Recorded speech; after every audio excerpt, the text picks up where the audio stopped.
So எல்லாருக்கும் ஒரு பெரிய ஹாய். முக்கியமாக ஃபிலிம் ரோல் ஃபேமிலிக்கு எல்லாரும் வந்துட்டீங்கல்ல. இன்னைக்கு ஒரு சகாப்தத்தையே நம்ம ஆரம்பிக்க போகிறோம். உங்கள் எல்லாருக்கும் விச்சர் சீரீஸ் தெரிஞ்சிருக்கும். அதோடைய ஆரிஜினே இதுதான். ஸோ உலகத்துடைய முதல் விச்சர் எப்படி உருவாக்கப்பட்டாரு, அதோட இந்த விச்சர் உலகத்தில் பயங்கரமான மான்ஸ்டர்ஸ், மனுஷங்க இவங்க எல்லாரும் எப்படி வந்து அந்த விச்சர் உலகமே எப்படி உருவாச்சு அப்படின்ற விஷயத்தை தான் இதில் நம்ம பார்க்க போகிறோம். ஸோ இது ஒரு 4 எபிசோடு இருக்கிற ஒரு மினி சீரீஸ். இந்த கதை உங்களுக்கு பிடிச்சிருந்ததுன்னா எல்லாரும் லைக்க போடுங்க. அதிக லைக் வரும் பொழுது கண்டிப்பா நான் விச்சர் சீரீஸையும் ஆரம்பிக்கிறேன். ஏன்னா இதை பார்த்துட்டு விச்சர் சீரீஸை பார்த்தா இன்னுமே நமக்கு நிறைய விஷயங்கள் புரிய வரும். ஸோ இன்னைக்கு நம்ம தி விச்சர் பிளட் ஆரிஜின்ன்ற ஒரு வேற லெவல் ஃபேண்டசி கதையை தான் பார்க்க போறோம். கதைக்குள்ள போகிறதுக்கு முன்னாடி நீங்க வந்திருக்கிற இடம் உங்க ஃபிலிம் ரோல். ஞாபகமா உங்க ஃபிலிம் ரோலை சப்ஸ்கிரைப் பண்ணி உங்க சப்போர்ட்டை கொடுங்க. ஸோ கதை ஆரம்பிக்கிறது ஒரிஜினல் விச்சர் சீரீஸோடைய டைம்லைன்ல இருந்து ஒரு 1200 வருஷத்துக்கு முன்னாடி ஆரம்பிக்குது. ஸோ இந்த கதை வந்து நம்ம பூமியில நடக்கல, வேற ஏதோ ஒரு பூமி. அந்த பூமியில எல்ஃப் அப்படின்ற ஒரு வகையான மக்கள் வாழ்றாங்க. அவங்க காதுகள் எல்லாமே ரொம்ப நீளமா இருக்கும். இவங்க மட்டும் இல்லாம டுவார்ஃப்ன்ற இந்த குள்ள மனிதர்கள் அப்படின்னு சொல்லப்படுறவங்களும் வாழ்ந்திருக்காங்க. அவங்களும் இந்த பூமியில ஆட்சி செஞ்சிருக்காங்க. ஆனா அதெல்லாம் கவிழ்ந்து இப்பொழுதைக்கு ரொம்ப ஸ்ட்ராங்கான ஸ்பீசிஸா இருக்கிறது எல்ஃப் இன மக்கள் தான். இந்த எல்ஃப்ன்ற இனமும் 3 பெரிய ராஜ்யங்களா பிரிஞ்சிருக்கு. ஸோ இந்த 3 ராஜ்யங்களுமே தனித்தனியா பிரிஞ்சுதான் இருக்காங்க. அவங்களுக்குள்ள எந்த ஒரு ஒற்றுமையும் கிடையாது. அடிக்கடி அவங்களுக்குள்ள போரும் நடக்கும். ஸோ இப்ப கதை ஆரம்பிக்கிறது எலி அப்படின்ற ஒரு பொண்ணு கிட்ட இருந்து தான். ஆக்சுவலா அவங்களோட பேர் எலியா இருந்தாலும் எல்லாரும் அவங்கள கூப்பிடுறது லார்க் அப்படின்னு. இவங்க வந்து அந்த 3 ராஜ்யங்கள்ல பிரஷியா அப்படின்ற ஒரு ராஜ்யத்தை சேர்ந்தவங்க. அதோட ஒவ்வொரு ராஜ்யத்தை பாதுகாக்கிறதுக்கும் ஒவ்வொரு கிளான் இருக்கும். நம்ம லார்க் வந்து ரேவன் கிளானை சேர்ந்தவங்க. அதோட லார்க்கு மியூசிக்னா ரொம்ப ரொம்ப பிடிக்கும். அப்படியே ஒவ்வொரு கிளப்பா போயிட்டு மியூசிக்கை வாசிக்கிட்டு இருப்பாங்க. அதுல ஒருத்தன் ஒரு சின்ன பொண்ணு கிட்ட தப்பா நடந்துக்க பார்க்க லாருக்கு போயிட்டு சும்மா கத்தி எடுத்து எல்லாரையுமே போட்டு தள்ளிட்டு எதுவுமே நடக்காத மாதிரி திரும்ப உட்காந்து மியூசிக்கை வாசிக்க ஆரம்பிக்கிறாங்க. ஸோ இந்த உலகத்துல இருக்கிற இந்த 3 ராஜ்யங்கள்லயே ரொம்ப பவர்ஃபுல்லான ராஜ்யம் அப்படின்னா அது இதுதான். இதை ஜென்ட்ரியா அப்படின்னு கூப்பிடுவாங்க. ஒவ்வொரு ராஜ்யங்களுக்கு இடையிலையும் நூத்துக்கணக்கான வருஷங்களா போர் போய்கிட்டு இருக்கு. அடிக்கடி சண்டைகளும் வரும். அப்படிதான் இந்த ஜென்ட்ரியா ராஜ்யத்துடைய இளவரசி அவங்கள அட்டாக் பண்றதுக்கு ஆளுங்கெல்லாம் வராங்க. ஆனா இந்த ஜென்ட்ரியான்ற இந்த ராஜ்யத்துக்கு பாதுகாப்பா இருக்கிற கிளான் தான் டாக் கிளான். அந்த கிளான் ரொம்ப ரொம்ப பவர்ஃபுல்லானது. அதுல முக்கியமா ஒருத்தர் இருக்காரு, அவரு தான் ஃபியால். அவரு பயங்கரமா எல்லாரையுமே போட்டு அடிக்கிறாரு. இளவரசியை காப்பாத்த அவரு என்ன வேணாலும் பண்ணுவாரு. சோ சண்டை வேற லெவல்ல போய்கிட்டு இருக்க இளவரசி முத தடவையா ஒரு கொலையை பண்றாங்க. அப்படியே கையெல்லாம் நடுங்குது. ரத்தத்தோட கையில கத்தியையும் வச்சிருக்காங்க. சோ எது என்னவோ வந்தவங்களை அடிச்சாச்சு. இளவரசி அவங்க இடத்துக்கு போயிடுறாங்க. இளவரசிக்கு பாதுகாப்பா வெளியே நிக்கிறது வந்து நம்ம ஃபியால் தான். ஆனா ஃபியால் உள்ள வராரு. ஏன்னா இளவரசிக்கும் ஃபியாலுக்கும் இடையில ஒரு காதல் ஒண்ணு ஓடிக்கிட்டு இருக்கு. சோ அதனால அவங்க உள்ள இருக்காங்க. வெளியே வந்து ஃபியாலுடைய அப்பா, அவரு தான் வந்து டாக் கிளானோடைய தளபதி. அவரும் இன்னொருத்தரும் வந்து என்ன ஃபியாலை காணும், இளவரசிக்கு என்ன ஆச்சுன்னு உள்ள வந்து பார்த்தா நம்ம ஃபியாலு இளவரசி கூட ஒன்னா இருக்காரு. அவ்வளவுதான், ஃபியால் கதை முடிஞ்சது. இதுவே வேற யாராவதா இருந்திருந்தா கண்டிப்பா கொலை பண்ணிருப்பாங்க. ஆனா ஃபியால் ஒரு சிறந்த போர் வீரர் அப்படின்றதுனால அவரை கொல்லாம அவர் இந்த ராஜ்யத்தை விட்டு வெளியே அனுப்புறாங்க. ஃபியாலோட அப்பாவும் இந்த டாக் கிளானுக்கு எனக்கு அப்புறம் நீ தான் தளபதியா வருவேன்னு நினைச்சேன், ஆனா நீ இப்படி பண்ணிட்ட, ராஜா துரோகம் பண்ணிருக்க, ஆயுதத்தை கொடுத்துட்டு கிளம்புன்னு சொல்ல ஃபியாலும் ஆயுதத்தை கொடுத்துட்டு அங்கிருந்து கிளம்பி போறாரு. இங்க இளவரசி எந்த கவலையும் இல்லாம புக்கு படிச்சுக்கிட்டு இருக்காங்க. அப்ப ஒருத்தர் வராரு. அவரு தான் இந்த ஜென்ட்ரியாவுடைய அரசர், நம்ம இளவரசியுடைய பிரதரு. சோ அவரு ஒரு விஷயம் சொல்றாரு, இந்த 3 ராஜ்யங்களுக்கு இடையில எப்ப பார்த்தாலும் பிரச்சனை வந்துகிட்டே இருக்கு. சோ எந்த ப்ராப்ளமும் வேணாம், எல்லாரும் சமாதானமா போயிடலாம் அப்படின்ற ஒரு முடிவுல இருக்கும். அதுக்கு முத கட்டமா ஒன்ன வேற ஒரு ராஜ்யத்துல இருக்கிற அரசருக்கு கல்யாணம் பண்ணி கொடுக்கலாம் அப்படின்னு நாங்க முடிவு எடுத்திருக்கோம். உனக்கு ஓகே தானே அப்படின்னு சொல்லி கேட்க இளவரசியும் ஓகேன்னு தான் சொல்றாங்க. ஆனா இருந்தாலும் அப்படியே அவங்க மனசு ஃபுல்லா ஒரே கோவமா இருக்கு. இந்த ஜென்ட்ரியா ராஜ்யத்துடைய தலைமை ஆலோசகர், இவரை மந்திரவாதின்னு கூட சொல்லலாம். அவரு ஒரு மோனலித் மாதிரியான ஒரு ஸ்ட்ரக்சர் கிட்ட போறாரு. அங்க இருந்து ஒரு போர்ட்டலை கிரியேட் பண்றாரு. சோ அந்த போர்ட்டல் வழியா ஒரு உள்ள போக வேற ஒரு ரியாலிட்டிக்கு போறாரு. அங்க உயிரினங்கள்னு எதுவும் இருக்கிற மாதிரி இல்ல, ஆனா வெளிச்சமா ஒண்ணு இருக்கு. சோ அது அதர் டைமென்ஷனை சேர்ந்தது போல. அது அந்த மந்திரவாதி கூட பேசுது.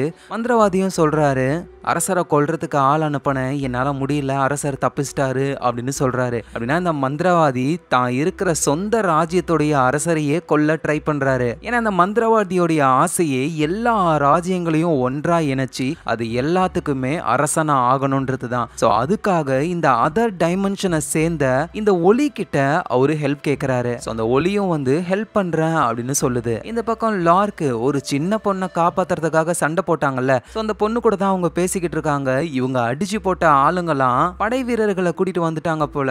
அவ்வளவுதான், லார்க்கால எதுவும் பண்ண முடியாது. ஏன்னா இந்த படை வீரர்கள்லாம் பிரஷியா ராஜ்யத்தை சேர்ந்தவங்க. சோ தான் சொந்த ராஜ்யத்தை சேர்ந்த ஆட்களையே அடிக்கணுமா அப்படின்னு சொல்லி லார்க் எதுவும் பண்ணல. லார்க்க கொண்டு போய் கூண்டுல அடைக்கிறாங்க. அந்த கூண்டுக்குள்ள ஆல்ரெடி நம்ம ஃபியால் இருக்காரு. ஏன்னா அவரோட ராஜ்யத்தை விட்டு அனுப்பிட்டாங்க. இங்க வந்து ஆளு மாட்டிக்கிட்டாரு. சோ நம்ம ஃபியால் வந்து டாக் கிளானு, லார்க் வந்து ரேவன் கிளானு. இவங்களுக்குள்ள பயங்கரமா சண்டைலாம் நடந்திருக்கு. ஏன்னா ராஜ்யங்களுக்காக இவங்க தான் சண்டை போட்டுப்பாங்க. அதுல நிறைய பேரையும் இழப்பாங்கல்ல. நம்ம லார்க்கு என்னோட சிஸ்டரை கொன்னது நீதானா அப்படின்னு சொல்லி சண்டை போடுறாங்க பயங்கரமா. சடனா அந்த இடத்துக்கு ஆள் வந்து ஃபியால் உங்களை விடுதலை பண்றோம் அப்படின்னு சொல்லி விடுதலை பண்றாங்க. ஏமா நீ இங்கேயே தனியாரு, நான் வரட்டா அப்படின்னு ஃபியால் அங்க இருந்து கிளம்பிடுறாரு. சோ ஃபியாலை எதுக்காக ரிலீஸ் பண்ணிருக்காங்க அப்படின்னா, ஒருத்தங்க வந்து சொல்றாங்க உங்க அப்பா திரும்ப உன்னை ராஜ்யத்துக்கே வர சொல்றாரு. ஏன்னா 3 ராஜ்யங்களும் சமரசமா போக போறாங்க. அதுக்கான ஒரு ஒப்பந்தத்தை பண்ண போறாங்களாம். சோ அதுக்கு உன்னோட உதவி தேவை, நீயும் வா அப்படின்னு சொல்ல நம்ம ஃபியால் ஒத்துக்காம நான் இறந்து போயிட்டேன் அப்படின்னு எங்க அப்பா கிட்ட சொல்லுங்க அப்படின்னு சொல்லிட்டு அவர் வந்துடுறாரு. ஏன்னா இவருக்கு கோவம். சோ இவரு நேரம் எங்க போறாருன்னா ப்ராஸ்டியூட் கிட்ட போறாரு. பணம் இருக்கான்னு கேட்க, இல்ல என்கிட்ட இந்த செயின் இருக்குன்னு அவர் கழுத்துல தேடும் பொழுதுதான் செயினை காணோம். நம்ம லார்க் இருக்காங்கல்ல, அவங்க சண்டைய போடும் பொழுது ஆட்டைய போட்டாங்க போல. சோ லார்க்கும் அவங்க அடைஞ்சு இருக்கிற அந்த இடத்துல இருந்து எஸ்கேப் ஆகி வெளியே வராங்க. சோ அப்பதான் லார்க் வந்து அவங்களுடைய சிஸ்டரை பாக்குறாங்க. ஆக்சுவலா இவங்க 2 பேருமே வந்து அந்த ரேவன் கிளானை விட்டு வெளியே வந்துட்டாங்க. நார்மல் மக்கள் மாதிரி தான் வாழ்றாங்களே. சோ அவதான் அந்த சிஸ்டர் சொல்றாங்க, நம்ம திரும்பவும் ரேவன் கிளானுக்கே போகணும். ஏன்னா 3 ராஜ்யங்களும் அமைதியாக போறாங்க. இந்த நேரத்துல எந்த பிரச்சனை வேணாலும் வரலாம். சோ நம்ம ராஜ்யத்துக்கு நம்ம ஸ்ட்ராங்கா இருக்கணும் அப்படின்னு சொல்ல, நம்ம லார்க்கும் சரி ஓகே அப்படின்னு திரும்பவும் அவங்களுடைய கிளான்ல ஜாயின் பண்ணி அவங்க ராஜ்யத்துக்காக சண்டை போடலாம் அப்படின்னு ரெடி ஆகலான்னு போகும்பொழுது சடனா லார்க்கோடைய சிஸ்டரோட உடம்புக்குள்ள அம்புகள் வந்து இறங்கி அவங்க அங்கேயே இறந்து போறாங்க. யாரான்னு பார்த்தா ஃபுல்லா சுத்தி படை வீரர்களா இருக்காங்க. சோ லார்க்கும் அவங்க எல்லாரு கூடவும் சண்டை போடுறாங்க, முடியல. அப்பதான் அந்த இடத்துக்கு நம்ம ஃபியால் வந்து லார்க்கு ஹெல்ப் பண்ண ஆரம்பிக்கிறாரு. எல்லாருமே சேர்ந்து அந்த போர் வீரர்களை காலி பண்றாங்க. சோ ஃபியால் வந்து லார்க் கிட்ட என்னோட செயினை ஒழுங்கா என்கிட்ட கொடுத்துருன்னு அதை வாங்கிக்கிறாரு. அதோட இவங்களை அட்டாக் பண்ண அந்த போர் வீரர்கள் யாரு அப்படின்னு செக் பண்ணும்பொழுது எல்லாரும் ஜென்ரியாவை சேர்ந்தவங்க, அதாவது நம்ம ஃபியால் இருக்காருல அந்த ராஜ்யத்தை சேர்ந்தவங்க அப்படின்னு தெரிய வருது. அதாவது என்ன நடக்க போகுதுன்னா 3 ராஜ்யங்களும் அமைதியா போயிடலாம் அப்படின்னு சொல்லி ஒரு ஒப்பந்தத்தை போட போறாங்க. ஆனா உண்மையிலேயே நம்ம ஃபியால் இருக்கிற ராஜ்யம் இருக்குல்ல, அந்த மந்திரவாதி இருக்கிற ராஜ்யம் ஜென்ரியா, அது மத்த 2 ராஜ்யங்களை அழிக்க தான் ட்ரை பண்ணுது. சோ அதனால அமைதி பேச்சுவார்த்தை அப்படின்னு சொல்லி மத்த ராஜ்யங்களோட முக்கியமான ஆட்கள்லாம் ஒன்னா இருக்கும் பொழுது இந்த நேரத்துல ஜென்ரியாவுடைய படை வீரர்கள்லாம் மத்த ராஜ்யங்களுக்கு போய் அங்க இருக்கிற முக்கியமான ஆட்கள் எல்லாம் கொலை பண்றாங்க. அப்படிதான் நம்ம லார்க்கையும் கொல்ல வந்தாங்க, சிஸ்டரை கொன்னுட்டாங்க. நல்லவழியா ஃபியால் மூலியமா இவங்க உயிர் பொழைச்சிட்டாங்க. சோ என்னோட ராஜ்யம் துரோகம் பண்ண போகுது, இந்த விஷயத்தை சீக்கிரமா உன்னோட ராஜ்யத்துக்கும் நீ அலர்ட் பண்ணி ஆகணும். எல்லாருமே அமைதி பேச்சுவார்த்தை நடக்கிற இடத்துல இருக்காங்க, நம்ம வேகமா அங்க போலாம் அப்படின்னு ஃபியாலும் நம்ம லார்க்கும் ஒன்னா சேர்ந்து அவங்க பயணத்தை ஆரம்பிக்கிறாங்க. இந்த பக்கம் நம்ம நினைச்ச மாதிரியே அமைதி உடன்படிக்கை நடக்க ஆரம்பிக்குது. அந்த மந்திரவாதி அவரோட கேர்ள் ஃப்ரெண்ட் இருக்காங்க, அந்த கேர்ள் ஃப்ரெண்ட்னா அவருக்கு வந்து ரொம்ப ரொம்ப உசுறு. சோ அவங்க அங்க இருந்து வெளியே போறாங்க. நம்ம இளவரசி அங்க இருந்து வெளியே போறாங்க. விஷயம் தெரிஞ்ச ஆட்கள் எல்லாருமே வெளியே போயிட்டு டோரை க்ளோஸ் பண்ணிடுறாங்க. இங்க உள்ள இருக்கிற அந்த 3 ராஜ்யத்தை சேர்ந்தவங்களுக்கும் ஒன்னும் புரியல. இளவரசியோட பிரதர் ஜென்ரியா நாட்டோட அரசர் அவரும் உள்ளதான் இருக்காரு, அவருக்கே ஒன்னும் புரியலன்னா பாத்துக்கோங்க. அப்பதான் சடனா ஏதோ பயங்கரமான சவுண்ட் கேக்குது. என்னடான்னு மேல பார்க்கும் பொழுது ஒரு கொடூரமான மிருகம் வந்து அந்த ரூம்ல இருந்த எல்லாரையுமே காலி பண்ணுது. சோ 3 ராஜ்யத்துல இருந்த அரசர்களும் அந்த இடத்துலயே இறந்து போறாங்க. இதுக்கப்புறம் 3 ராஜ்யம் எல்லாம் கிடையாது, ஒரே ராஜ்யம் தான், ஜென்ரியா மட்டும் தான். சோ அதுக்கு ராணி வந்து நம்மளுடைய இளவரசி இப்ப ராணியா மாறிட்டாங்க. இவங்களோட பேரு மெர்வின். சோ மெர்வின் எல்லா மக்கள் முன்னாடியும் அப்படியே வந்து நிக்கிறாங்க. மக்களோட மக்களா நான் மக்கள் கிட்ட போகணும் அப்படின்னு நினைக்கும் பொழுது அந்த படை வீரர்கள்லாம் விட மாட்டாங்க. ஏன்னா எல்லாருமே அந்த மந்திரவாதியோட கண்ட்ரோல்ல இருக்காங்க. சோ மெர்வினுக்கும் புரிய வருது, நம்ம ராணி தான், ஆனா பவர் எல்லாமே அந்த மந்திரவாதி கிட்ட தான் இருக்கு, நம்மளே அவனுக்கு கீழே தான் இருக்கும்னு புரிஞ்சுக்கிறாங்க. சோ இங்க நம்ம ஃபியாலும் லார்க்கும் வந்து பிரஷியாவுடைய ஒரு தலைநகரமா இருந்த இடத்துக்கு போறாங்க. சோ அங்க இருக்கிறவங்க எல்லாம் பேசுறத வச்சு என்ன நடந்தது அப்படின்னு சொல்லி புரிஞ்சுக்கிறாங்க. நம்ம லார்க்கால வந்து இந்த விஷயத்த நம்ப முடியல. அது எப்படி ஒரு கொடூரமான மிருகம் வந்து எல்லாரையும் சாகடிக்கும், ஃபியாலும் சாகடிக்கும். ஏன்னா எங்க ராஜ்யத்துல ஒரு மந்திரவாதி ஒருத்தர் இருக்கான், அவன் வேற உலகங்களுக்கான போர்ட்டலை ஓபன் பண்ணி அது வழியா அந்த மிருகத்தை கொண்டு வந்திருக்கணும். அதோட நான் லவ் பண்ண மெர்வின் இப்ப குயின் ஆயிட்டா, அவ இந்த மாதிரி பண்ணுவான்னு எனக்கு தெரியவே இல்லை அப்படின்னு சொல்லி 2 பேருமே அவங்க கையை கிழிச்சுக்கிட்டு அந்த ராஜ்யத்தையும் அந்த மிருகத்தையும் அழிப்போம் அப்படின்னு சொல்லி சபதம் போடுறாங்க. இந்த நேரத்துல அந்த மந்திரவாதி வந்து ஒரு வித்தியாசமான ரூமுக்கு போறாரு. அங்க ஒருத்தரை அடைச்சு வச்சிருக்காங்க. அவரோட பேரு சென்ட்ரியல். ஆக்சுவலா இந்த மோனலித்து, இந்த போர்ட்டல், வேற உலகங்களுக்கு டிராவல் பண்ண முடியும்னு எல்லாத்தையுமே கண்டுபிடிச்சது இந்த சென்ட்ரியல் தான். ஒன்ஸ் இதெல்லாம் தெரிஞ்ச உடனே மந்திரவாதி சென்ட்ரியலை இந்த ரூம்குள்ள வச்சு அடைச்சிட்டாரு. இந்த ரூம்குள்ள வந்து எந்த ஒரு மந்திர தந்திரங்களும் வேலை செய்யாது. சோ மந்திரவாதி வந்து அவருக்கு ஏதாவது ஒரு ஹெல்ப் வேணும் அப்படின்னா அப்பப்ப வந்து சென்ட்ரியல் கிட்ட ஹெல்ப் கேட்பாரு. சென்ட்ரியலும் வேற வழி இல்லாம ஹெல்ப் பண்ணுவாரு. ஆனா இங்க இருந்து எப்படியாவது எஸ்கேப் ஆகணும் அப்படின்னு நினைக்கிறாரு சென்ட்ரியல். இந்த மந்திரவாதியோட எய்ம் வந்துட்டு என்னன்னா அந்த அதர் டைமென்ஷனை சேர்ந்த ஒளி இருக்குல்ல, அதுகிட்ட இருந்து பயங்கரமான சக்திகளை பெறணும் அப்படின்றது தான் இவரோட ஆசை. சோ அதுக்கான வேலைகளை தான் இவர் பார்த்துக்கிட்டு இருக்காரு. எங்க நம்ம ஃபியாலும் லார்க்கும் 2 பேரால ஒரு பெரிய ராஜ்யத்தையே எதிர்க்க முடியாது, நமக்கு ஆட்கள் வேணும் அப்படின்னு சொல்லி கோஸ்ட் ட்ரைபை சேர்ந்த ஷியான் அப்படின்ற இந்த லேடிய பார்க்க போறாங்களே. இந்த கோஸ்ட் ட்ரைப்ன்ற இனமே இப்ப மொத்தமா அழிஞ்சு போய் ஷியான் தான் கடைசி ஆளே. கொன்னது யார் தெரியுமா? டாக் கிளான், நம்ம ஃபியாலுடைய கிளான் தான். இந்த ஷியான்ன்ற லேடியை வந்து நம்ம கோஸ்ட் லேடி அப்படின்னு கூப்பிடலாம். ஏன்னா ஷியான் ஃபியால் இந்த வார்த்தை வந்து மிக்ஸ் ஆகுது. ஸோ கோஸ்ட் லேடி வந்து நம்ம ஃபியாலை வந்து பயங்கர கோவமா தான் பாக்குறாங்க. ஏன்னா தான் இனத்தையே அழிச்ச ஒரு இனத்தை சேர்ந்தவர் தான் ஃபியாலு. ஸோ அதனால ஒரு எதிரி கூடலாம் என்னால பயணம் செய்ய முடியாது அப்படின்னு அந்த கோஸ்ட் லேடி சொல்றாங்க. இந்த கோஸ்ட் ட்ரைபோடைய பாரம்பரியமான ஒரு வால் வந்து ஜென்ட்ரியா அரண்மனையில தான் இருக்கு. இப்ப அந்த கோஸ்ட் லேடி கிட்ட அந்த வாலோடைய கவர் மட்டும் தான் இருக்கு. நம்ம ஃபியாலோ என்ன சொல்றாருன்னா, எங்களுக்கு ஹெல்ப்ஃபுல்லா நீங்க வந்தீங்கன்னா அரண்மனைக்கு போனதுக்கு அப்புறம் அந்த வால் உங்களுக்கு கிடைக்கிறதுக்கு நான் ஹெல்ப் பண்றேன் அப்படின்னு சொல்றாரு. இதெல்லாம் தாண்டி அரண்மனைக்குள்ள போகிறதுக்கு ரகசியமான ஒரு வழி இருக்கு, அங்க ஆபத்தே கிடையாது, அது எனக்கு தெரியும், என் கூட வாங்க அப்படின்னு சொல்லி கூப்பிட அப்போ அந்த கோஸ்ட் லேடி வர்ற மாதிரியே இல்லை. இதுல தேவையில்லாம ஃபியால் பக்கத்துல வந்து நான் கேள்விப்பட்டேன் அந்த மிருகம் வந்து உன் அப்பனை கொடூரமா சாகடிச்சுதாமே அப்படின்னு ஃபியாலை வெறுப்பேத்துறாங்க. லார்க்கையும் வெறுப்பேத்துறாங்க. இதனால 3 பேருமே சண்டை போட்டுக்க ஆரம்பிக்கிறாங்க. சடனா அந்த கோஸ்ட் லேடி சண்டையை நிப்பாட்டி, சரி சரி விடுங்க, நமக்குள்ள நடக்கிறது எல்லாமே விதிதான், விதிதான் நம்மள இணைச்சிருக்கு, சோ எல்லாமே விதிப்படியே நடக்கட்டும் அப்படின்னு சொல்லி ஜென்ட்ரியா ராஜ்யத்தை எதிர்த்து இப்ப இவங்க 3 பேரும் கிளம்ப ஆரம்பிக்கிறாங்க. சோ இந்த நேரத்துல டுவார்ஃப் அப்படின்ற குள்ளமா இருப்பாங்கல்ல, அந்த இனத்தை சேர்ந்த ஒரு லேடி ஒருத்தங்க. சோ இவங்களோட பேர் வந்து மெல்டாஃப். இவங்க சைஸுக்கே ஒரு சுத்தியல் ஒண்ணுத்தை வச்சிருக்காங்க. இவங்களுக்கும் இந்த ஜென்ட்ரியா ராஜ்யம் பண்ணது சுத்தமா பிடிக்கல. அதனால அந்த ராஜ்யத்துடைய போர் வீரர்கள் எல்லாம் கொல்லணும் அப்படின்னு நினைக்கிறாங்க. ஒரு இடத்துல ஏதோ ஒரு போர் வீரன் இருக்கிற மாதிரி இவங்களுக்கு ஒரு தகவல் வந்திருக்கு. போய் கேட்டா இவங்க டுவார்ஃப் தானே, அதனால கேவலப்படுத்தி டோரை க்ளோஸ் பண்ணிடுறாங்க. உடனே மெல்டாஃபும் ஜன்னல் வழியா உள்ள போய் உள்ள இருக்கிற எல்லாரையுமே போட்டு தள்ளிட்டு அப்படியே சீனா வெளியே வந்து அவங்க சுத்தியல் கூட அடிக்கடி பேசிப்பாங்க. வேற எங்கேயாவது போர் வீரர்கள் இருக்காங்களான்னு பார்த்து ஒவ்வொருத்தரையா காலி பண்ணலாம் அப்படின்னு சொல்லி அவங்க போறாங்க. எங்க மந்திரவாதி ஜாலியா குளிச்சுக்கிட்டு இருக்காராமா. பக்கத்துல ஒரு தளபதி இருக்காரு. நம்ம ராஜ்யத்துக்கு எதிரா யார் யாரு கிளர்ச்சி பண்றாங்களோ அவங்க யாரா இருந்தாலும் சரி அவங்கள போட்டு தள்ளுங்க அப்படின்னு மந்திரவாதி சொல்ல, தளபதியும் அவருடைய படை வீரர்களும் எல்லாரையுமே காலி பண்றாங்க.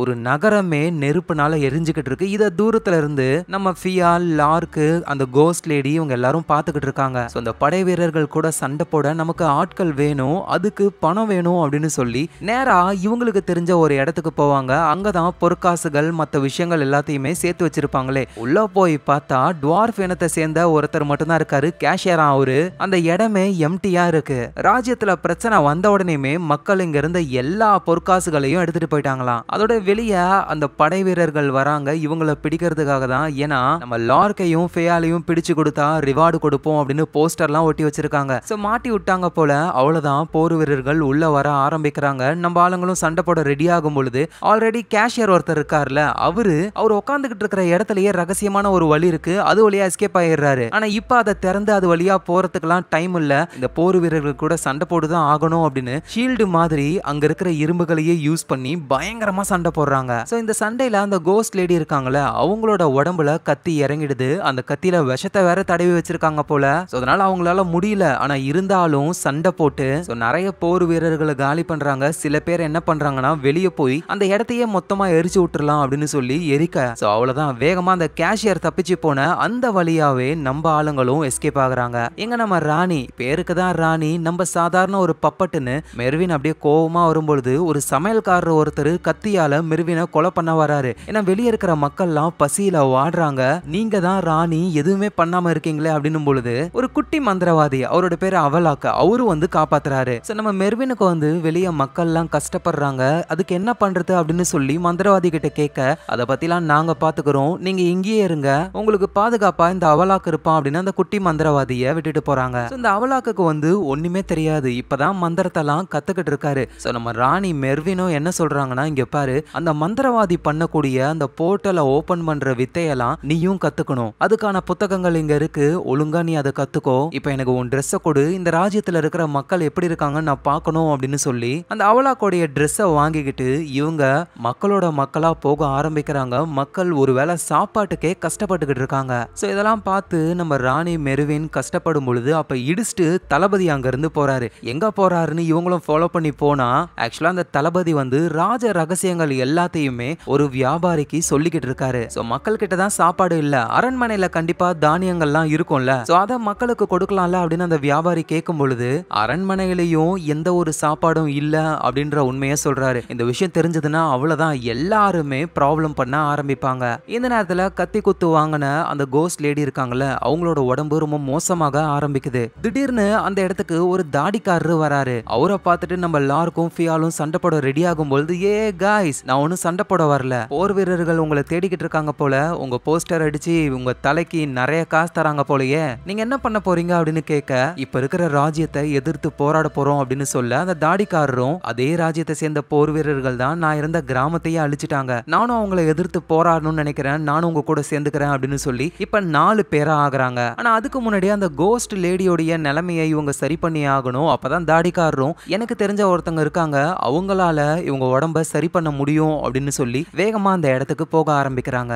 அப்படி போகும்பொழுது ஒரு இடத்துல திடீர்னு பனி சூழ ஆரம்பிக்குது. அந்த தாடிக்காரரும், இங்க பாருங்க, என்ன நடந்தாலும் சரி தொடர்ந்து நீங்க நடந்து போய்கிட்டே இருங்க, நின்றாதீங்க அப்படின்னு சொல்லிட்டு போறாரு. என்னடா அவன் ஓவரா பயம்படுத்துறான்னு எல்லாரும் வந்துகிட்டு இருக்கும் போதுதான் திடீர்னு நம்ம ஃபியாலுக்கு இல்யூஷன்லாம் வர ஆரம்பிக்குது. அவர் ஒரு போர்க்களத்துல இருக்காரு, அவரால் எதுவுமே நம்பவே முடியல. அதே மாதிரிதான் லார்க்கும் அவங்களுக்கு நடந்த ஒரு டார்க்கான பாஸ்ட் அவங்களுக்கு இல்யூஷனா வர ஆரம்பிக்குது. ஆனா அதுல இருந்து எப்படியோ மீண்டு அவங்க வெளியே வந்துடுறாங்க. இதெல்லாம் பண்ணது ஜாக்கேர் அப்படின்ற ஒரு பொண்ணு தான். அந்த பொண்ணுக்கும் மாயாஜால சக்திகள்லாம் இருக்கு. அதோட அந்த இடத்துக்கு நம்ம சிண்ட்ரெலும் வராரு. மந்திரவாதி கிட்ட இருந்து அங்க இருந்து தப்பிச்சிட்டாரு போல. இந்த சிண்ட்ரெலா வந்து நம்ம ஃபியால் பார்த்த உடனேயுமே, மோவன நீ தானே அந்த மோனலித்தை கண்டுபிடிச்சது, போர்ட்டலை கண்டுபிடிச்சது, ஒன்னாலதான் அந்த மந்திரவாதி இப்படி மாறிட்டான் அப்படின்னு சொல்லி நீ தான் எல்லாத்துக்கும் காரணம் அப்படின்னு பக்கத்துல வர. ஆனா அந்த ஜாக்கேர் அப்படின்ற லேடி வந்து ஃபியால் அவங்க பவராலேயே அப்படியே தூக்கி வீசுறாங்க. ஏன்னா இப்ப இவங்களுக்குள்ள சண்டை போட்டுக்க கூடாது, எல்லாரும் ஒன்னா சேர்ந்து அந்த ராஜ்யத்தை எதிர்த்து போராடணும். இந்த நேரத்துல அந்த மந்திரவாதி அந்த போர்ட்டலை யூஸ் பண்ணி அந்த அதர் டைமென்ஷனை சேர்ந்த லைட்டை பார்க்கறதுக்கு வராரு. கூடவே அவரு ரொம்ப ரொம்ப நேசிக்கிற ஒரு லேடி, அதோட 2 குழந்தைகளையும் கூட்டிட்டு வராரு. ஏன்னா இந்த மந்திரவாதியோடைய ஆசை என்ன, பயங்கரமான சக்திகள் அவருக்கு கிடைக்கணும், அதுக்கு இவரு பெரிய தியாகம் பண்ணணுமா. சோ அதனால இந்த 2 குழந்தைகளை பலி கொடுக்கறாரு. அந்த லைட்டும் மந்திரவாதிக்கு சக்தியை கொடுக்குது. அந்த சக்தி பயங்கரமா இருக்கு. ஆனா சடனா அந்த சக்தி மறைஞ்சு போகுது.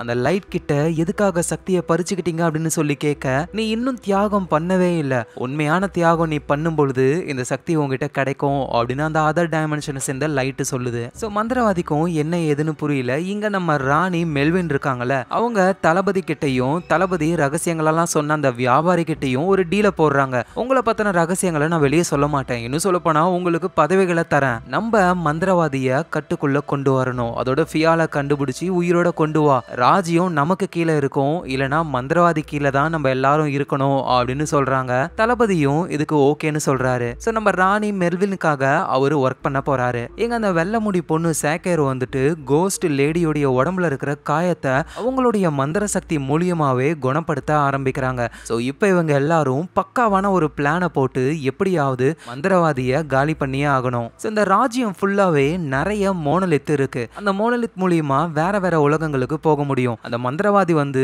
ஒரே மோனலித்தை தான் பயன்படுத்துறாரு. ஆனா காட்டுக்குள்ள ஒரு மோனலித் இருக்கு. சிண்ட்ரெல் என்ன சொல்றாருன்னா, மோனலித்தை யூஸ் பண்ணி வேற உலகங்களுக்கு மட்டும் கிடையாது, ஒரு மோனலித்துல இருந்து இன்னொரு மோனலித்துக்கும் நம்மளால டிராவல் பண்ண முடியும். அதாவது இந்த ராஜ்யத்துக்குள்ளேயே நம்மளால அங்க இங்கன்னு போக முடியும். சோ அப்படி நம்ம டெலிபோர்ட் ஆகி ராஜ்யத்துக்குள்ள போய் அங்க இருக்கிற எல்லாரையும் நம்ம காலி பண்ணலாம் அப்படின்னு சொல்லி காட்டுக்குள்ள இருக்கிற ஒரு மோனலித் கிட்ட போறாங்க. அங்க ஒரு 3 படை வீரர்கள் இருக்காங்க. அவங்கள காலி பண்ணிட்டு இப்ப சிண்ட்ரியல் அவரோட பவரை யூஸ் பண்ண ஆரம்பிக்கிறாரு. ஒரு போர்ட்டலும் உருவாகுது. சரி ஓகே, இப்ப நம்ம அரண்மனைக்கு தான் போக போறோம்னு எல்லாரும் உள்ள போறாங்க. பார்த்தா இவங்க வேற ஏதோ ஒரு உலகத்துக்கு வந்திருக்காங்க. ஆனா அந்த உலகம் வந்து ரொம்ப அழகா இருக்கு. ஒரு தேங்கன குட்டை இருக்கு, அதுல அழகான ஒரு பூ இருக்கு. எல்லாருக்கும் இவங்களும் போயிட்டு அதை தொடும் பொழுது டக்குன்னு அந்த பூ தண்ணிக்குள்ள போயிட்டு திரும்ப வெளியே வரும் பொழுது ஒரு கொடூரமான பூரானா வருது. நம்ம லார்க்கும் உசுர கையில புடிச்சுக்கிட்டு வேகமா அங்க இருந்து ஓடி வராங்க. சென்ட்ரலும் வேக வேகமா போர்ட்டலை ஓபன் பண்றாரு. அது வழியா 1 by 1 எல்லாரும் எஸ்கேப் ஆகுறாங்க. லார்க்கும் வந்துடுறாங்க. அந்த பூரானும் பாதி வந்துருச்சு. நல்ல வேளையா சென்ட்ரல் அதை க்ளோஸ் பண்ணதுனால அந்த பூரானுடைய பாதி உடம்பு கட்டாகி அது இறந்து போகுது. இப்ப இவங்களுடைய உலகத்துல தான் இருக்காங்க. தூரத்துல அரண்மனையும் தெரியுது. ஒரு வழியா நம்ம பக்கத்துல வந்துட்டோம் அப்படின்னு சொல்லி இவங்க 6 பேருமே நடந்து போக ஆரம்பிக்கிறாங்க. அவ திடீர்னு இவங்க மேல ஒரு கல்லு வந்து படுது. என்னடான்னு பார்த்தா நம்ம மெல்டாஃப் தான். அவங்க சீக்கிரம் எல்லாரும் என் பின்னாடி வாங்க அப்படின்னு சொல்ல, நீ ஒரு டுவார்ஃப் தானே, நீங்க என்ன பண்ற, நாங்க எதுக்கு உன் பின்னாடி வரணும் அப்படின்னு கேட்க, ஏன்னா நீங்க உயிரோட இருக்கணும்ல, மேல பாருங்க அப்படின்னு சொல்லும் பொழுது மேல அந்த மந்திரவாதியால ரிலீஸ் ஆகப்பட்ட டிராகன் மாதிரியான ஒரு வித்தியாசமான உயிரினம் பறந்துகிட்டு இருக்கு. இந்த ராஜ்யத்துக்கு எதிரான யாராவது ஒருத்தர் அது பார்த்துருச்சுன்னா அவங்கள கொலை பண்ணிடும். அதனாலதான் சீக்கிரமா என்கிட்ட வாங்க அப்படின்னு மெல்டாஃப் கூப்பிடுறாங்க. எல்லாரும் மெல்டாஃப் பின்னாடியே அவங்க இருக்கிற இடத்துக்கு போக ஆரம்பிக்கிறாங்க. இவதான் மெல்டாஃபும் ஒரு விஷயத்த சொல்றாங்க. போர் வீரர்கள்லாம் பெரிய பிரச்சனை கிடையாது, நம்ம ஈஸியா அவங்கள கொன்னுடலாம். ஆனா அந்த மேல பறந்ததே ஒரு மிருகம், அதை கொல்றது தான் ரொம்ப ரொம்ப கஷ்டம் அப்படின்னு பேசும்போதுதான் சென்ட்ரல் ஒரு விஷயத்த யோசிக்கிறாரு. ஒரு மிருகத்தை கொல்லணும் அப்படின்னா அது இன்னொரு மிருகத்தால தான் முடியும், நம்மள மாதிரி எல்ஃப்னால முடியாது. அதனால நம்ம ஒரு மிருகத்தை உருவாக்கலாம். வேற ஒரு உலகத்துல இருந்து வந்ததுல அந்த பூரான் மாதிரியான உயிரினம், அதோடைய ஜெனடிக்ஸ், இங்க இருக்கிற பூக்களுடைய விஷத்தன்மை, அப்புறம் மந்திர சக்தின்னு எல்லாத்தையுமே கலந்த மாதிரி ஒரு மான்ஸ்டர் ஹண்டரை உருவாக்கணும், ஒரு விச்சரை நம்ம உருவாக்கணும் அப்படின்னு அவரு சொல்றாரு. ஆனா இந்த விச்சரா மாற போறவங்க ரொம்ப வலியை அனுபவிப்பாங்க, ஒரு மிருகமாவே மாறிடுவாங்க. ஏன்னா இப்பதான் நம்ம இதை ட்ரை பண்றோம், சைடு எஃபெக்ட்ஸ் எப்படி இருக்கும்னு தெரியாது. விச்சரா மாறுறவங்க திரும்ப பழைய மாதிரி கூட மாற முடியாம கூட போகலாம். அதனால யாரு மாற போறது அப்படின்னு கேட்கும் பொழுது போட்டியே நம்ம ஃபியாலுக்கும் லார்க்குக்கும் இடையில தான். ஏன்னா அவங்க 2 பேர் தான் போர் வீரர்கள், ஒரு விச்சர் கண்டிப்பா ஒரு போர் வீரனா தான் இருக்கணும் அப்படின்னு முடிவெடுக்கிறாங்க. ஆனா லார்க்கு நான் தான் விச்சரா மாறுவேன்னு கண்டிஷனா சொல்லிட்டாங்க.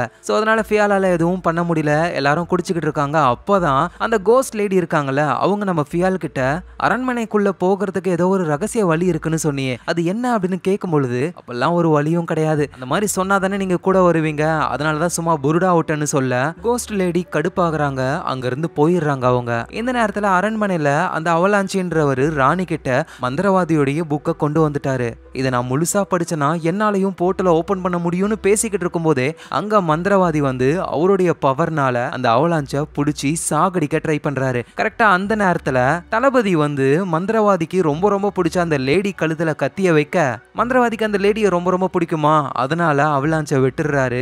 எப்படியோ மந்திரவாதியை பிடிச்சிடுறாங்க. அவரை மந்திரங்கள் யூஸ் பண்ண முடியாத ஒரு அறையில அடைச்சு வச்சிடுறாங்க. அவ்வளவுதான், இப்ப எல்லா கண்ட்ரோலும் நம்ம ராணி மெர்வினுக்கும் வந்துருச்சு. இங்க நம்ம ஃபியாலு சென்ட்ரின்லாம் லார்க்க நாளைக்கு நம்ம தி விச்சரா மாத்தலாம் அப்படின்னு சொல்லி அப்படியே அந்த நைட்டு போகுது. அடுத்த நாள் ஆகுது. லார்க்கு தூக்கத்துல இருந்து கண்ணை முழிச்சு எழுந்துக்கிறாங்க. சவுண்ட் கேக்குது. ஓடி போய் பார்த்தா நம்ம ஃபியால் இருக்காருல, அவருக்கு தான் அந்த மந்திர சக்திகள் எல்லாம் கொடுத்து விச்சரா மாத்திக்கிட்டு இருக்காங்க. ஏன்னா ஃபியாலுக்கு லார்க்க ரொம்ப ரொம்ப பிடிக்கும். லார்க்கு ஒரு மிருகமா மாறக்கூடாதுன்றதுக்காக தான் லார்க்குக்கே தெரியாம இவரு அதை எடுத்துக்கிட்டாரு. அந்த பூரான் மாதிரியான உயிரினம் இருக்கும்ல, அந்த உயிரினத்தோட இதயத்தையும் மந்திர சக்திகளையும் சேர்த்து நம்ம ஃபியாலுடைய உடம்புக்குள்ள செலுத்துறாங்க. ஃபியால் வலியில துடிக்கிறாரு. எங்க நம்ம ராணி மெர்வின் அவலாஞ்ச கூட்டிட்டு மோனலித் கிட்ட போர்ட்டலை ஓபன் பண்ண சொல்றாங்க. ஏன்னா இப்ப இந்த ராஜ்யத்துல சாப்பாடே கிடையாது. போர்ட்டலை ஓபன் பண்ணி ஏதாவது ஒரு உலகம் அந்த உலகத்துல சாப்பாடு இருந்ததுன்னா அது மூலியமா அந்த ராஜ்யத்தை திரும்ப பழைய நிலைமைக்கு கொண்டு வரலாம் அப்படின்னு நினைக்கிறாங்க. அந்த அவலாஞ்சும் ஓபன் பண்ண ட்ரை பண்றாரு. அது ஆன் ஆகி டக்குன்னு ஆஃப் ஆயிடுது. போர்ட்டல் கிரியேட் ஆகவே இல்லை. போர்ட்டலை கிரியேட் பண்றது கண்டிப்பா மந்திரவாதியால மட்டும்தான் முடியும். அவரை தான் நம்ம கூப்பிடணும் அப்படின்னு சொல்லும்போது என்ன பண்றதுன்னு தெரியல ராணிக்கு. எங்க நம்ம ஃபியால கொடூர மிருகமா மாத்த ட்ரை பண்றாங்க. அப்படியே பயங்கரமா வலிய அனுபவிச்சு டக்குன்னு ஃபியால் இறந்தே போறாரு. இதை நினைச்சு எல்லாரும் ரொம்ப கஷ்டப்படுறாங்க. ஆனா சடனா ஃபியால் கண்ணை முழிக்க அவரோட கண்ணே ஒரு மிருகத்துடைய கண்ணு மாதிரி இருக்கு. இந்த நேரத்துல அந்த கோஸ்ட் லேடி இருக்காங்கல்ல, அவங்க நேரா அரண்மனைக்கு தான் போறாங்களே. அங்க டைரக்டா ராணியை மீட் பண்ணி ஃபியாலும் லார்க்கும் எங்க இருக்காங்கன்ற விஷயம் எனக்கு தெரியும் அப்படின்னு உண்மையா உடைச்சிடுறாங்க. என் கூட உங்க போர் வீரர்களை அனுப்பி வைங்க, உயிரோட அவங்கள பிடிச்சிட்டு வரேன். இதை நான் பண்ணனா எங்க கோஸ்ட் ட்ரைபோடைய புனிதமான வால் உங்ககிட்ட தான் இருக்கு, அந்த வால் எனக்கு வேணும் அப்படின்னு சொல்லி அந்த கோஸ்ட் லேடி சொல்ல நம்ம ராணி மெர்வினும் ஓகேன்னு சொல்லி போர் வீரர்களை கோஸ்ட் லேடி கூட அனுப்பி வைக்கிறாங்க.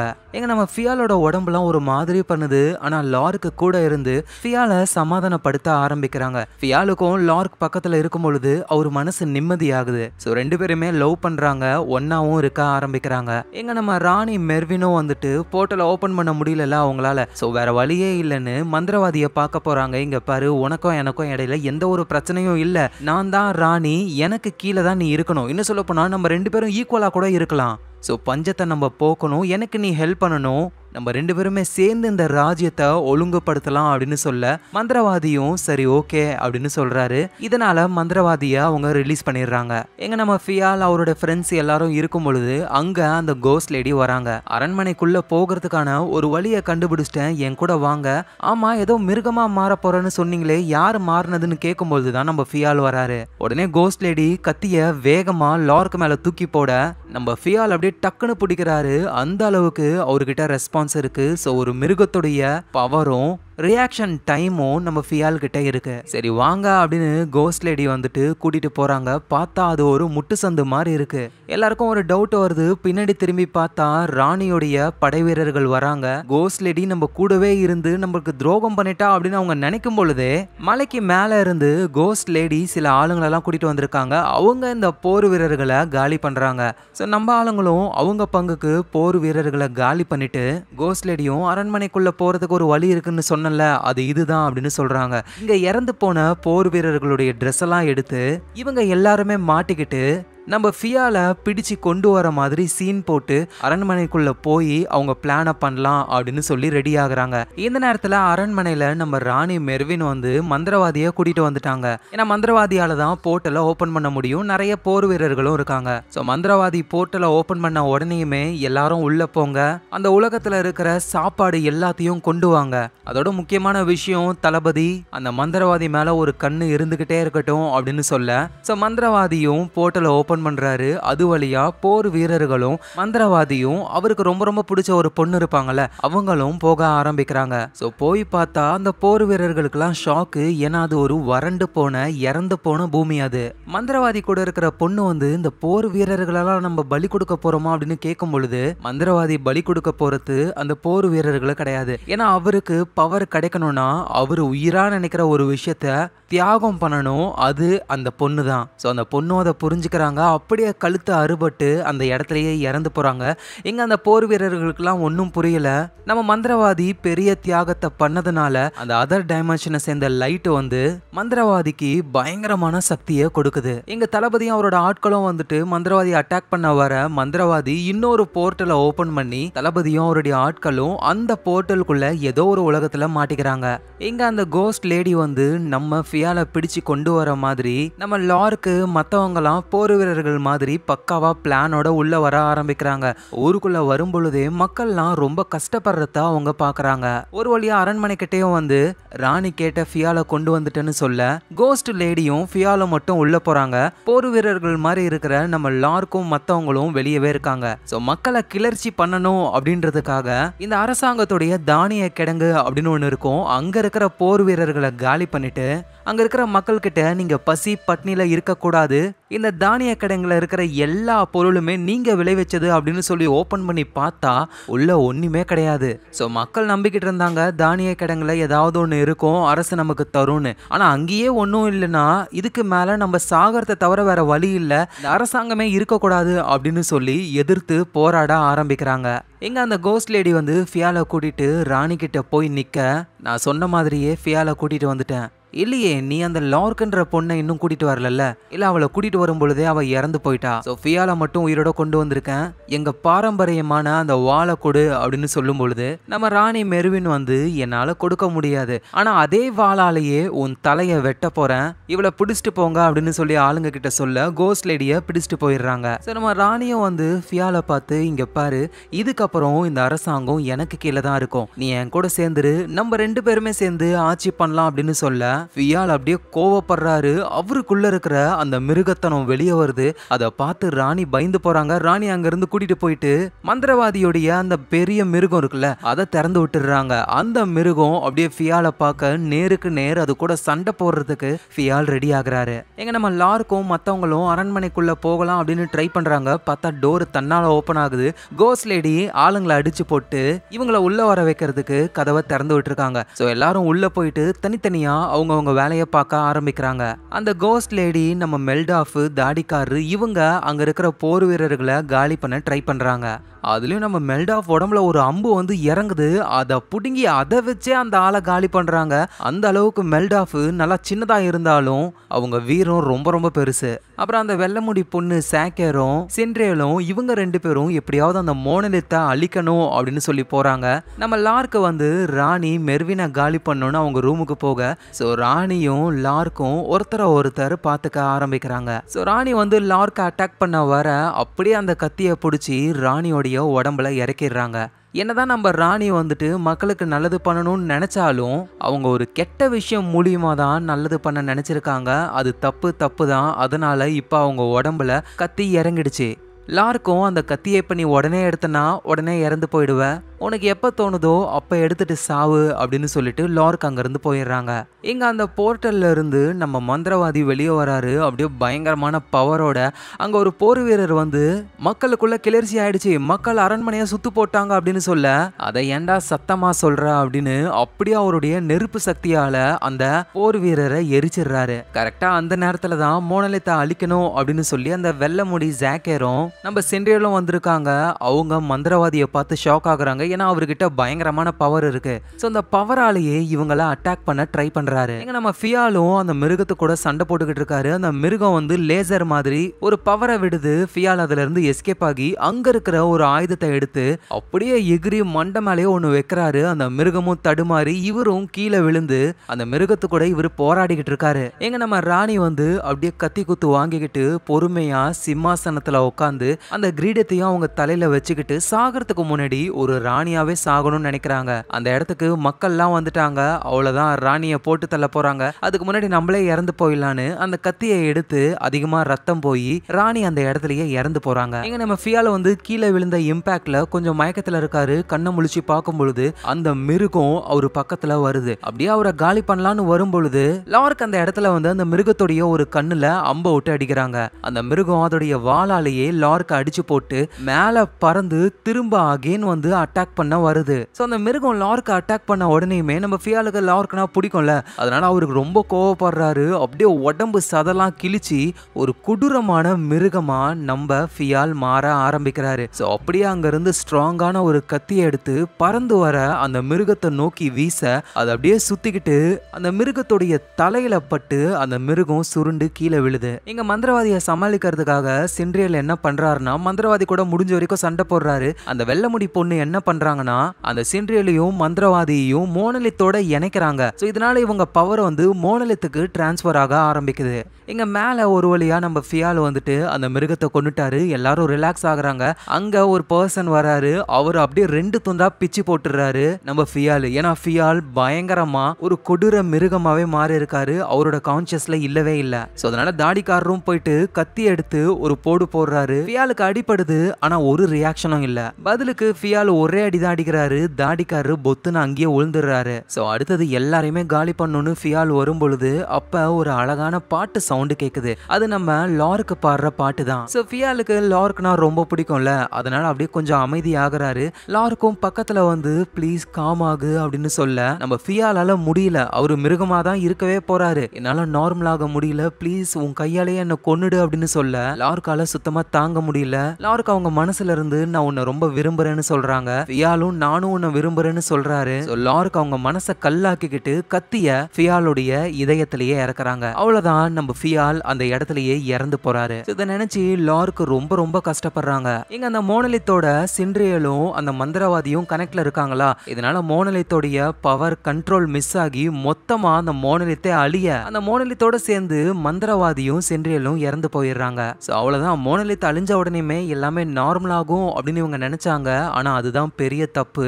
மோனலித் அழிஞ்சி அது வேற வேற டைமென்ஷன், வேற வேற கேலக்சில இருக்கிற நிறைய பிளானட், ஸ்டார்ஸ் எல்லாத்தையும் ஒரே நேர்கோட்ல இணைக்க ஆரம்பிக்குது. சோ அதனால என்ன ஆகுதுன்னா எல்லா உலகங்களும் ஒன்னோட ஒன்னு மெர்ஜ் ஆகி ஒரு கொலாப்ஸ் நடக்குது. ஆரம்பத்துல இது யாருக்குமே என்ன ஏதுன்னு புரியல. அதுக்கப்புறமா எல்லாமே நார்மல் ஆயிடுது.